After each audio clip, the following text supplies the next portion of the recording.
Hi guys, welcome to Richard Cabile YouTube channel, and to this video, I will teach you how to change notification sounds in itel S15 mobile phone. And okay guys, but before we start, kindly subscribe to my YouTube channel by pressing the subscribe button and the bell to notify you if I have new videos. Okay guys, let's start. So okay guys, you'll have to do is go to setting in your itel S15 mobile phone. Here in settings, go to sounds. In sounds, okay, you can see the notification sounds. The notification sounds is set into fluorine.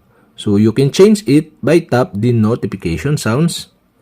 And you can see the default ringtone option here. Okay, you can scroll down for more available ringtone. So okay guys, for my example, I set into don't panic, okay?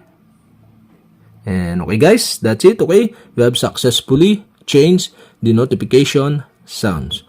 But you can select through your device sounds by tap the more ringtone button on the top. And you can see the option of your sounds music on your device. So you can change it and set into notification sounds.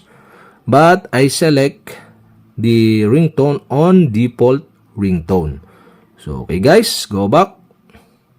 And that's it, okay? We have successfully changed the notification sounds and set into don't panic ringtone on my itel S15 mobile phone. And okay guys, that's it. And if you have a question, kindly comment below.